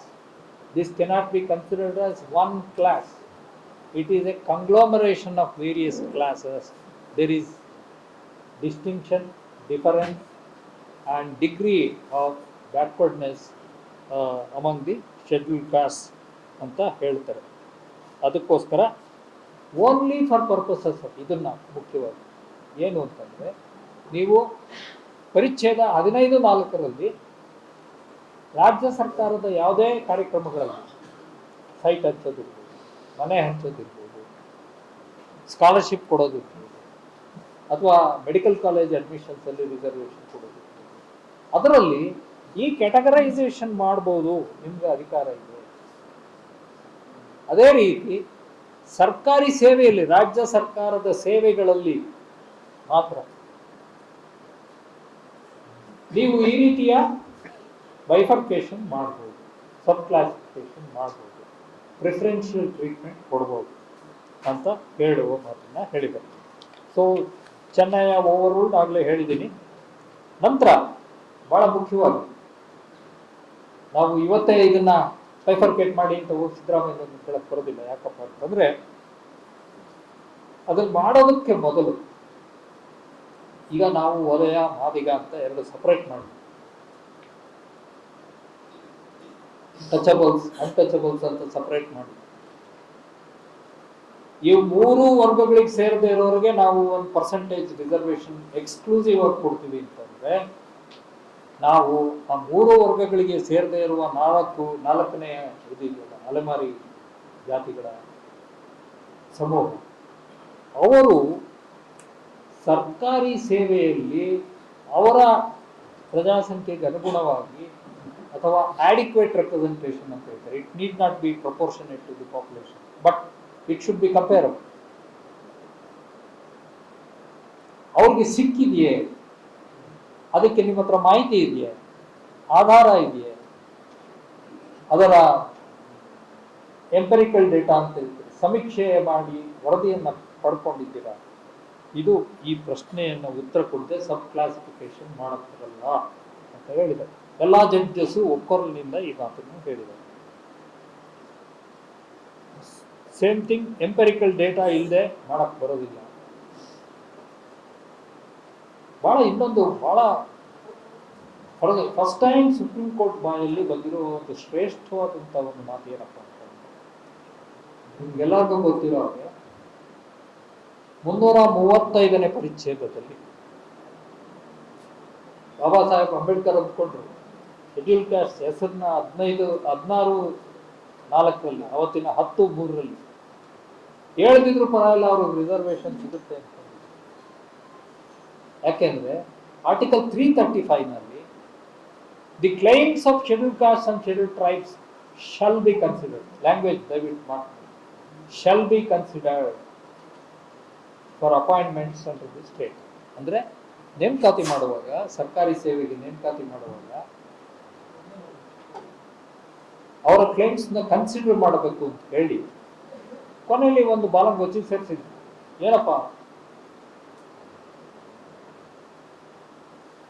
It should not ಇಂಪೇರ್ the efficiency of administration ಅನ್ನೋ ಮಾತನ್ನು ಹೇಳಿದ್ರು. ಇದುವರೆಗಿನ ಬಂದಿರುವ ಎಲ್ಲ ಸುಪ್ರೀಂ ಕೋರ್ಟ್, ಹೈಕೋರ್ಟ್ ಜಡ್ಜ್ಗಳು ಈ ಬಾಲಂಗೋಚಿಯನ್ನು ಹಿಡ್ಕೊಂಡು ಶೆಡ್ಯೂಲ್ ಕಾಸ್ಟ್ ರಿಸರ್ವೇಶನ್ ಅನ್ನ ಇನ್ವ್ಯಾಲ್ಯೂಡ್, ಎಫಿಷಿಯನ್ಸಿ ಆಫ್ ಅಡ್ಮಿನಿಸ್ಟ್ರೇಷನ್ ಹಾಳಾಗೋಗುತ್ತೆ. For the first time I profusely thank the honourable supreme court. ಒಕ್ಕೊರಲಿನಿಂದ ಒಂದು ಮಾತು ಹೇಳಿದ್ದಾರೆ, ಎಕ್ಸಾಮಿನೇಷನ್ ಮಾರ್ಕ್ಸ್ ಇಂದ ಮಾತ್ರ ಮೆರಿಟ್ ಅಳಿಯೋದಲ್ಲ, ಎಫಿಷಿಯನ್ಸಿ ಆಫ್ ಅಡ್ಮಿನಿಸ್ಟ್ರೇಷನ್ ಅನ್ನ ನೀವು ತೀರ್ಮಾನ ಮಾಡುವಾಗ ಅದು ಸಮಾನತೆಯನ್ನು ಸಾಧಿಸುತ್ತಾ ಜೊತೆಗೆ ಅದು ಒಳಗೊಳ್ಳುವಿಕೆಯನ್ನು ಹೊಂದಿದೆಯಾ, ಇನ್ಕ್ಲೂಸಿವ್ನೆಸ್ ಇದೆಯಾ, ಎಲ್ಲರನ್ನೂ ಸೇರಿಸ್ಕೊಂಡು ಬೆಳವಣಿಗೆ ಮಾಡ್ತಾ ಇದೆಯಾ, ಒಂದು ಅಡ್ಮಿನಿಸ್ಟ್ರೇಷನ್ ಮಾಡೋಕ್ಕೆ ಅವಕಾಶ ಮಾಡ್ಕೊತೀವಿ. ಹಾಗಿದ್ರೆ ಮಾತ್ರ ಅದು ಇಟ್ ಈಸ್ ಮೆರಿಟೋರಿಯಸ್, ಹಾಗಿದ್ರೆ ಮಾತ್ರ it is an efficient. Otherwise it is not efficient. Marks ಒಂದು ತಗೊಂಡು ನೀವು ಮಾಡಬಾರ್ದು ಅನ್ನೋ ಮಾತನ್ನ ಬಹಳ ಘಂಟಾಘೋಷವಾಗಿ ಹೇಳಿದ್ದಾರೆ. ನಾನು ಮೊನ್ನೆ ತಾನೇ ಇದನ್ನ ಒಂದು ಜಡ್ಜಿಗೆ ಹೇಳಿದೆ, ನಿಮ್ಮ ಬಾಯಲ್ಲಿ ಬರಲಿ ಇದು ತೀರ್ಮಾನ. It was a lady judge, ಪಾಪ ಅವರು ಹೇಳಲಿಲ್ಲ, ಅವ್ರು ಜಡ್ಜ್ಮೆಂಟ್ ಪ್ರೊನೌನ್ಸ್ ಮಾಡಿದ 3 ದಿವಸಕ್ಕೆ ಈ ಜಡ್ಜ್ಮೆಂಟ್ ಬಂತು, ಇದರಲ್ಲಿ ಈ ಮಾತು ಹೇಳಿದ್ದಾರೆ. ಅಂಡ್ ಸೊ ಇದು ಸ್ನೇಹಿತರೆ ಇವತ್ತಿನ ತೀರ್ಪಿನ ಒಟ್ಟಿನ ಸಾರಾಂಶ ಇದು ನಮ್ಮ ಮುಂದೆ ಇರೋದು. ಈಗ ನಾವು ತೀರ್ಮಾನ ಮಾಡಬೇಕು. ಒಂದು, ಈ ತೀರ್ಮಾನ ನಾವು ಏನೇ ಮಾಡಬೇಕಾದ್ರೂ ಬಹಳ ಮುಖ್ಯವಾಗಿ ಆಗ್ಬೇಕಾಗಿರೋದು ಮಾಹಿತಿಯ ಸಂಗ್ರಹಣೆ, collection of data, empirical data. ಒಂದು ಬಹಳ ಮುಖ್ಯವಾದಂಥ ವಿಚಾರ ಏನಪ್ಪಾ ಅಂತಂದ್ರೆ, ಇವತ್ತು ಶಾಲೆಗೆ ಸೇರುವ ಪ್ರತಿಯೊಂದು ಮಗು ಕೂಡ ಅದರ ಜಾತಿಯನ್ನು ಘೋಷಣೆ ಮಾಡುತ್ತೆ. ಹಾಗಾಗಿ ಯಾವ್ಯಾವ ಸ್ಕೂಲಲ್ಲಿ ಎಷ್ಟು ಜನ ಮಕ್ಕಳು ಓದ್ತಿದ್ದಾರೆ ಅನ್ನುವ ಮಾಹಿತಿ ರೆಡಿಲಿ ಸಿಗುತ್ತೆ.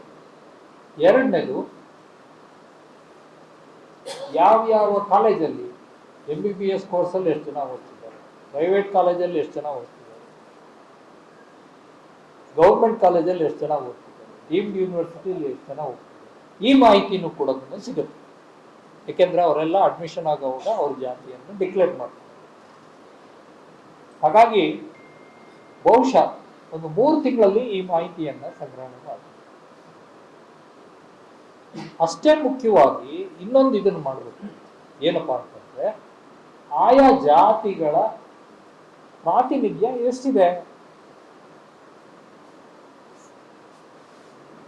ಸ್ಟೇಟ್ ಗೌರ್ಮೆಂಟ್ ಸರ್ವಿಸ್ ಅಲ್ಲಿ ಎಷ್ಟಿದೆ, ಪೊಲೀಸ್ ಇಲಾಖೆಯಲ್ಲಿ ಎಷ್ಟಿದೆ, ಎಕ್ಸೈಸ್ ಇಲಾಖೆಯಲ್ಲಿ ಎಷ್ಟಿದೆ, ಕಮರ್ಷಿಯಲ್ ಟ್ಯಾಕ್ಸ್ ಅಲ್ಲಿ ಎಷ್ಟಿದೆ, ಇದು ಕೂಡ ಮಾಹಿತಿ ಅವರು ಅವ್ರ ಜಾತಿಯನ್ನು ಡಿಕ್ಲೇರ್ ಮಾಡಿರ್ತಾರೆ. ಅವ್ರ ಸರ್ವಿಸ್ ರೆಕಾರ್ಡ್ಲೆ ಎಲ್ಲ ಇರುತ್ತೆ, ತಗೋಬಹುದು ಸುಲಭವಾಗಿ ಸಂಗ್ರಹ. ಅದೇ ರೀತಿ ಪಬ್ಲಿಕ್ ಸೆಕ್ಟರ್ ಅಂಡರ್ಟೇಕಿಂಗ್ಸ್ ಅಲ್ಲಿ ಕೂಡ ಮಾಹಿತಿ ಸಿಗುತ್ತೆ. ಸೊ ಇವತ್ತು ಸುಪ್ರೀಂ ಕೋರ್ಟ್ ಅನ್ನ ಜಡ್ಜ್ಮೆಂಟ್ ಅನ್ನ ಜಾರಿ ಮಾಡಲಿಕ್ಕೆ ಯಾವುದೇ ಅಡೆತಡೆಗಳಿಲ್ಲ. ಮಾಹಿತಿಯನ್ನ ಸುಲಭವಾಗಿ ಸಂಗ್ರಹ ಮಾಡಬಹುದು. ಒಂದೇ ಒಂದು ಪ್ರಾಬ್ಲಮ್ ಇರೋದೇನಂದ್ರೆ, ಮಾದಿಗರು ಜನಸಂಖ್ಯೆ ಎಷ್ಟು, ಯಾಕೆಂದ್ರೆ ಅವ್ರದ್ದು ರೆಪ್ರೆಸೆಂಟೇಷನ್ ಆಡಿಕ್ವೇಟಾ ಇನ್ಆಡಿಕ್ವೇಟಾ ಅನ್ನೋದಕ್ಕೆ ಜನಸಂಖ್ಯೆ ಇಟ್ಕೊಂಡು ನೀವು ಆ ಜನಸಂಖ್ಯೆಯ ಆಧಾರದ ಮೇಲೆ ಅವ್ರ ಪ್ರಾತಿನಿಧ್ಯ ಸೂಕ್ತವಾಗಿ ಸಿಕ್ಕಿದೆಯಾ, ಇನ್ನೂ ಸಿಗ್ಬೇಕಾಗಿತ್ತ, ಅದೇ ರೀತಿ ಅಲಮಾರಿಗಳು, ಅದೇ ರೀತಿ ಒಲೆಗಳು, ಅದೇ ರೀತಿ ಬಂಜಾರರು, ಲಂಬಾಣಿಗಳು, ದೊಡ್ಡ ಕೊಡ್ತ ಇವ್ರದ್ದು. ಸೊ ಈ ಮಾಹಿತಿಯನ್ನು ಸಂಗ್ರಹ ಮಾಡಲಿಕ್ಕೆ ಮನೆ ಮನೆಗೆ ಹೋಗಿ ಸಂಗ್ರಹ ಆ ಕೆಲಸವನ್ನ ಕಾಂತರಾಜ್ ಆಯೋಗ ಮಾಡಿತ್ತು. ಜಯಪ್ರಕಾಶ್ ಹೆಗ್ಡೆ ವರದಿ ಇವತ್ತು ಆ ಮಾಹಿತಿಯನ್ನು ಸರ್ಕಾರಕ್ಕೆ ಕೊಟ್ಟಿದೆ. ಅಲ್ಲಿರೋದು ಒಂದೇ ಒಂದು ಪ್ರಾಬ್ಲಮ್ ಏನಪ್ಪಾ ಅಂತಂದ್ರೆ, ಈಗಾಗಲೇ 10 ವರ್ಷಕ್ಕಿಂತ ಹಳೆಯ ಮಾಹಿತಿಯನ್ನ ಅದು ಅಬ್ಸೋಲ್ಯೂಟ್, ಅದನ್ನ ಪರಿಗಣಿಸಕ್ ಬರಲ್ಲ ಅಂತ ಸುಪ್ರೀಂ ಕೋರ್ಟ್ ರಿಜೆಕ್ಟ್ ಮಾಡಿಬಿಟ್ಟಿದೆ. ಅದು ಒಂದು ರಿಸ್ಕ್ ಇದೆ. ಆ ಕಾರಣಕ್ಕೆ ಸುಪ್ರೀಂ ಕೋರ್ಟ್ ಅನುಮೋದಿತಗೊಳಿಸುವಂತ ರಿಸ್ಕ್ ಇದೆ. ಆದ್ರಿಂದ ನೀವು ತೀರ್ಮಾನ ಮಾಡಿ. ಈಗ ಹೊಸದಾಗಿ ಮಾಹಿತಿಯನ್ನ ಜನಸಂಖ್ಯೆಯ ಈಗ ಮಾಹಿತಿಯನ್ನು ಸಂಗ್ರಹ ಮಾಡಿ. ಆ ಪ್ರಕಾರ ಜಾತಿ ಜನಗಣತಿ anyway it is A declared policy of state government. ಅವ್ರ ಮ್ಯಾನಿಫೆಸ್ಟೋದಲ್ಲೇ ಹೇಳಿ ಜಾತಿ ಜನಗಣತಿ ಮಾಡ್ತೀವಿ. ಮತ್ತೊಮ್ಮೆ ಮಾಡಿ ತಗೊಳ್ಳೋದ, ಇರೋದ್ರ ಮೇಲೆ ಮಾಡಿ ಪ್ರಯೋಗ ಮಾಡೋದ? ಅದಕ್ಕೂ ಕೂಡ ಪೂರಕವಾಗಿ ಸದಾಶಿವ ಆಯೋಗ ಅವರ ವರದಿ ಅವ್ರದ್ದು ಕೂಡ ಇದೆ. ಇವನ್ನೆಲ್ಲ ಪರಿಗಣಿಸಿ ತಗೋಬೇಕು. ಏತನ್ಮಧ್ಯೆ ನಾವು ಬಹಳ ಗಂಭೀರವಾಗಿ ಪರಿಗಣಿಸಬೇಕಾದಂತ ಒಂದು ಅಂಶ ಅಂತಂದ್ರೆ, ಕೆನೆ ಪದರದ ಮೂಲಕ ಪರಿಶಿಷ್ಟ ಜಾತಿಯವರನ್ನ ಹೊರಗಡೆಗಿಡ್ರಿ ಮೀಸಲಾತಿಯ ಕ್ಷೇತ್ರದಿಂದ ಅಂತ ಸುಪ್ರೀಂ ಕೋರ್ಟ್ ಘಂಟಾಘೋಷವಾಗಿ ಹೇಳಿದೆ. ಚೀಫ್ ಜಸ್ಟಿಸ್ ಬಹಳ ಜಾಣ್ಮೆಯಿಂದ ಅದನ್ನು ಹೇಳಿಲ್ಲ, ಅವರು ಅದನ್ನು ಬಿಟ್ಟಿದ್ದಾರೆ. ಬಟ್ ಬೇರೆ 4 ಜನ ಹೇಳಿರೋದ್ರಿಂದ ಅದು ಇಟ್ ಈಸ್ ಮೆಜಾರಿಟಿ ಜಡ್ಜ್. ಅದು ಕೂಡ ಸುಪ್ರೀಂ ಕೋರ್ಟ್. ನಾನೀಗ ಒಂದು ಪ್ರಶ್ನೆ ಕೇಳ್ತೇನೆ. ಕೆನೆ ಪದರದಿಂದ ಹೊರಗಡೆ ಇರಬೇಕಾದ್ರೆ ಯಾವ ಆಧಾರದ ಮೇಲೆ ಇಡಬೇಕು? ಮತ್ತೆ ಕೆನೆ ಪದರದ ಮೇಲೆ ನೀವು ಬೆಸ್ಟ್ ಶೆಡ್ಯೂಲ್ ಕ್ಯಾಸ್ಟ್ ಕ್ಯಾಂಡಿಡೇಟ್ಸ್ನ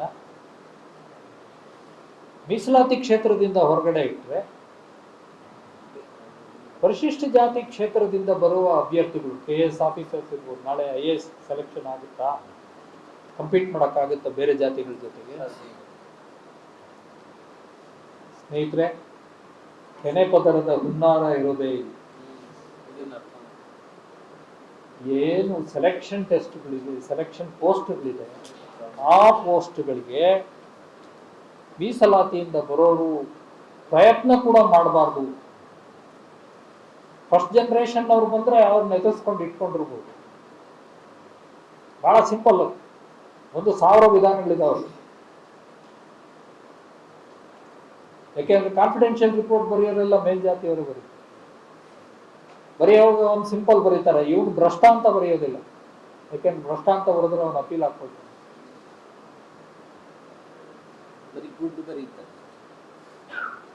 ಅವ್ರು ಬರೀತಾರೆ ಇಂಟೆಗ್ರಿಟಿ ಅನ್ನೋದ್ರ ಬಗ್ಗೆ, there is scope for improvement ಅಂತ. ಅಂದ್ರೆ ಇವನು ಇನ್ನೂ ಇಂಟೆಗ್ರಿಟಿ ಇನ್ನೂ ಚೆನ್ನಾಗಿರ್ಬೋದಿತ್ತು ಅಂತ.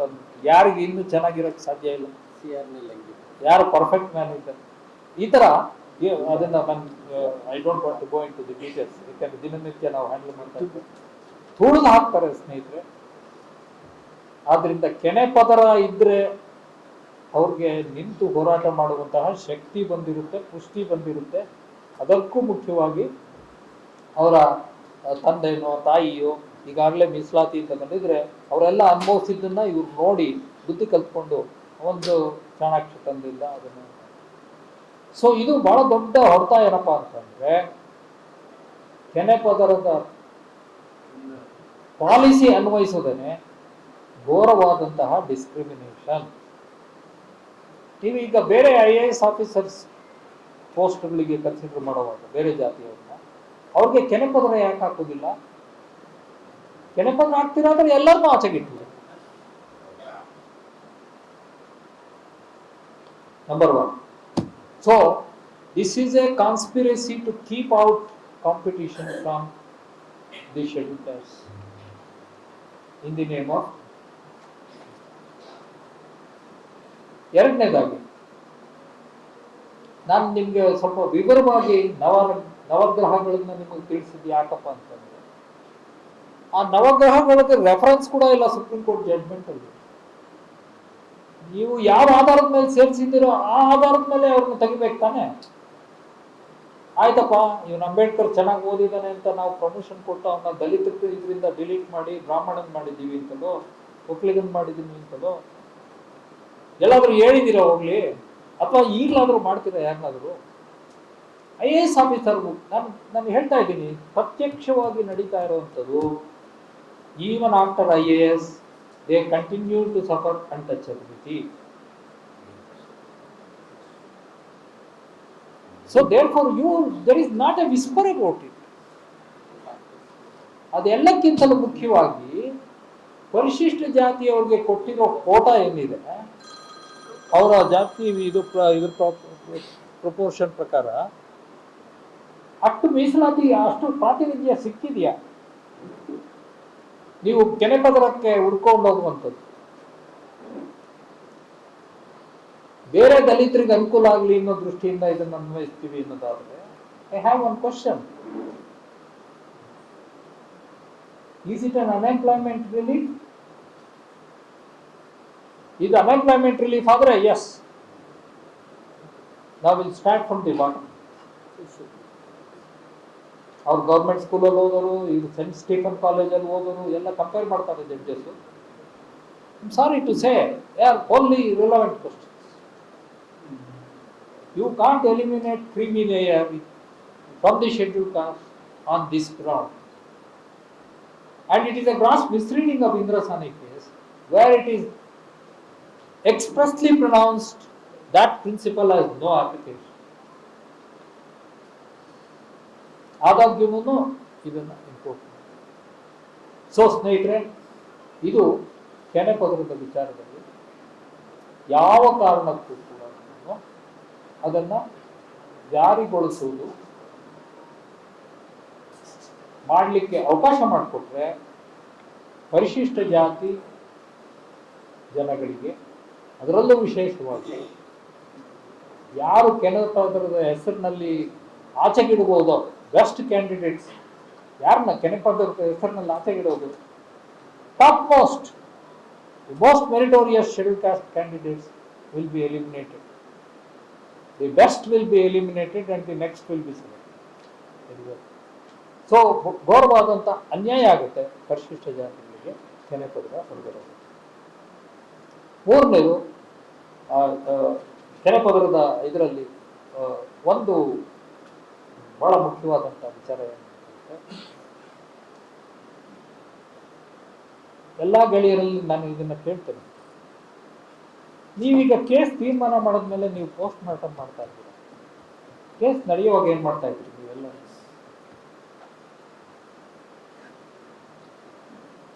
ನಾನು ನಿಮ್ಮಗಳೆಲ್ಲ ನಿಮ್ಮ ಹತ್ರ ಎಷ್ಟು ಸಲ ಚರ್ಚೆ ಮಾಡಿದ್ದೀನಿ, ಎಷ್ಟು ಕೇಸ್ಗಳಿದೆ ಸುಪ್ರೀಂ ಕೋರ್ಟ್ಲಿ, ಇದರಲ್ಲಿ ನೀವೆಲ್ಲ ಹೋಗಿ ಅರ್ಜಿ ಹಾಕಿ ಇಂಟರ್ವ್ಯೂನ್ ಆಗಿ ನಿಮ್ದೇನಿದೆ ವಾದ ಮಂಡಿಸಿ. ನೋಡಿ, ಇಂದ್ರಸಾನಿ ಮೊಕದ್ದಮೆಯಲ್ಲಿ 9 ಜನ ಜಡ್ಜಸ್ ತೀರ್ಮಾನ ಮಾಡಿದ್ರು ಪ್ರಮೋಷನ್ ಅಲ್ಲಿ ರಿಸರ್ವೇಶನ್ ಕೊಡಕ್ ಬರೋದಿಲ್ಲ ಅಂತ. ಪ್ರಮೋಷನ್ ಅಲ್ಲಿ ರಿಸರ್ವೇಶನ್ ಕೊಟ್ಟಿದ್ದು ದಲಿತರಿಗೆ ಮಾತ್ರ, ಬೇರೆ ಯಾರಿಗೂ ಕೊಟ್ಟಿರಲಿಲ್ಲ, ಹಿಂದುಳಿದವ್ರಿಗೆ ಎಲ್ಲೂ ಕೊಟ್ಟಿರಲಿಲ್ಲ. ಆದಾಗ್ಯೂ ಒಂದು ದಲಿತ ಸಂಘಟನೆಯನ್ನು ಕೂಡ ಕೇಳದೆ ಇಂಥ ಒಂದು ತೀರ್ಮಾನವನ್ನು ಕೊಡಲಾಗಿದೆ. That's a very important thing. ಈಗಲೂ ಕೂಡ ಈ ಮೊಕದ್ದಮೆಯಲ್ಲಿ ನಾನು ಎಲ್ಲ ಇದನ್ನ ಓದಿದೆ. ಯಾವುದೇ ದಲಿತ ಸಂಘಟನೆ ಸುಪ್ರೀಂ ಕೋರ್ಟಿನ ಮುಂದೆ ಬೈಫರ್ಕೇಶನ್ ಮಾಡಿ ಅಂತಾಗ್ಲಿ ಮಾಡಬೇಡಿ ಅಂತಾಗ್ಲಿ ವಾದ ಮಂಡಿಸಿರೋದನ್ನ ನಾನು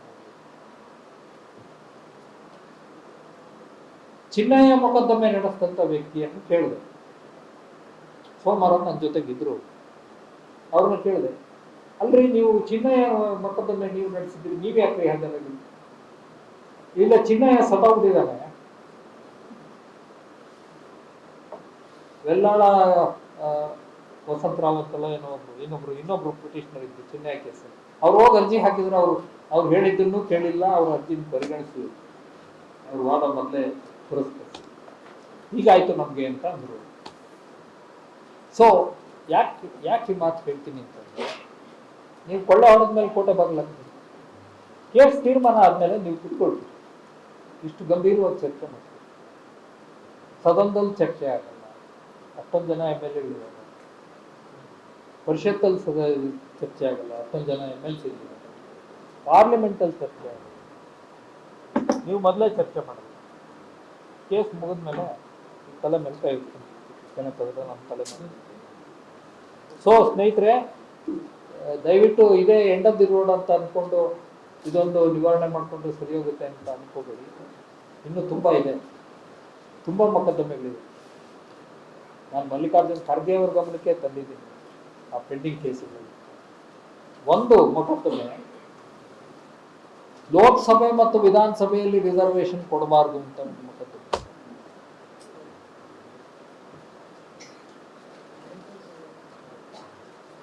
ಪರಿಚ್ಛೇದ 330 ಮತ್ತು 332 ಅದು ಪ್ರತಿ 10 ವರ್ಷಕ್ಕೊಂದ್ಸಲ ಅಮೆಂಡ್ ಆಗಿದೆ. ಒಂದು 10 ವರ್ಷಕ್ಕೆ ಕೊಟ್ಟಿದ್ದು, ಹೆಚ್ಚಿಗೆ ಅಂದ್ರೆ 20 ವರ್ಷಕ್ಕೆ ಕೊಡ್ಬೋದಿತ್ತು. 20 ವರ್ಷ ಆದ್ಮೇಲೆ ಕೊಟ್ಟಿರೋದೆಲ್ಲ ಬೇಸಿಕ್ ಸ್ಟ್ರಕ್ಚರ್ ವೈಲೇಷನ್ ಅಂತ ಒಂದು ವಾದ ಇತ್ತು. ಇದು ಇಷ್ಟೊತ್ತಿಗೆ ತೀರ್ಮಾನ ಆಗೋಬಿಡೋದು, ಯಾವುದಕ್ಕೋ ತೀರ್ಮಾನ ಆಗಿಲ್ಲ. ಸದ್ಯ ಮೋಹನ್ ಭಾಗವತ್ ಒಂದು ಸ್ಟೇಟ್ಮೆಂಟ್ ಕೊಟ್ಟು, ಎಲ್ಲಿವರೆಗೆ ಜಾತಿ ತಾರತಮ್ಯ ಇರುತ್ತೋ ಅಲ್ಲಿವರೆಗೂ ರಿಸರ್ವೇಶನ್ ಮುಂದುವರಿಬೇಕು ಅಂತ ಒಂದು ಮಾತು ಹೇಳಿದ್ರು. ನನ್ಗನ್ಸ ಅದು ಅವರು ವಾಯ್ಸ್ ಮಾಡಿ, ಅವರು ಒಂಥರ ವಾಯ್ಸ್ ಮಾಡಿದ್ರು. ಅದಕ್ಕೋ ಏನೋ ಇನ್ನು ಇದು ತೀರ್ಮಾನ ಆಗಿಲ್ಲ ಸಂಸತ್ತಲ್ಲಿ. ಅಷ್ಟೇ ಮುಖ್ಯವಾಗಿ ನೀವು ಒಂದು ತೀರ್ಮಾನ ತಗೊಳ್ಳಿ. ಈಗ ಪರಿಶಿಷ್ಟ ಜಾತಿಯವರು, ಅಸ್ಪೃಶ್ಯರು ಮುಸಲ್ಮಾನರಾಗಿದ್ದಾರೆ, ಅಸ್ಪೃಶ್ಯರು ಬೌದ್ಧರಾಗಿದ್ದಾರೆ, ಅಸ್ಪೃಶ್ಯರು ಸಿಖ್ಖರಾಗಿದ್ದಾರೆ, ಅಸ್ಪೃಶ್ಯರು ಜೈನರು ಆಗಿದ್ದಾರೆ. ಅದೆಲ್ಲಕ್ಕಿಂತಲೂ ದೊಡ್ಡ ಸಂಖ್ಯೆಯಲ್ಲಿ ಅಸ್ಪೃಶ್ಯರು ಕ್ರಿಶ್ಚಿಯನ್ರಾಗಿದ್ದಾರೆ. ಈಗ ಅವರೆಲ್ಲ ಈಗ ಸುಪ್ರೀಂ ಕೋರ್ಟ್ ಕದ ತಟ್ಟಿದ್ದಾರೆ, ನಮ್ಮನ್ನು ಸೇರಿಸ್ಕೊಳ್ಳಿ ಪರಿಶಿಷ್ಟ ಜಾತಿ. ಐ ಡೋಂಟ್ ನೋ, ವೆಂಕಟೇಶ್ ಇದ್ರು ಅಂತ ಕಾಣುತ್ತೆ. ನಾವೊಂದು ಸೆಮಿನಾರ್ ಮಾಡಿದ್ವಿ ಇದ್ರ ಬಗ್ಗೆ. ದೇವೇಗೌಡರು ಪ್ರೈಮ್ ಮಿನಿಸ್ಟರ್ ಇದ್ದಾಗ ಅವ್ರು ಅನೌನ್ಸ್ ಮಾಡಿಬಿಟ್ಟಿದ್ರು, ಕಾಮನ್ ಮಿನಿಮಮ್ ಪ್ರೋಗ್ರಾಮ್ ಅಲ್ಲಿ ಕೊಟ್ಬಿಡ್ತೀವಿ ಅಂತ. ಕ್ರೈಸ್ತರಿಗೂ ದಲಿತ ಕ್ರೈಸ್ತರಿಗೆ ಮೀಸಲಾತಿ ಅಂತ ಅನೌನ್ಸ್ ಮಾಡಿದ್ರು. ಅದರ ಮೇಲೆ ಪ್ರೊಫೆಸರ್ ಜಾಫೆಟ್ ಅವರು ಬಹಳ ಓಡಾಡಿದ್ರು. ಅಲ್ಲ, ಅವರು ಇದು ಮಾಡಿದ್ರು. ಸೊ ಅದು ಅವತ್ತು ಕೇಂದ್ರ ಸರ್ಕಾರದಿಂದ ಆಗೋ ಪರಿಸ್ಥಿತಿಯಲ್ಲಿ ಇತ್ತು. ಅವತ್ತು ಸೆನೆಟ್ ಇದರಲ್ಲಿ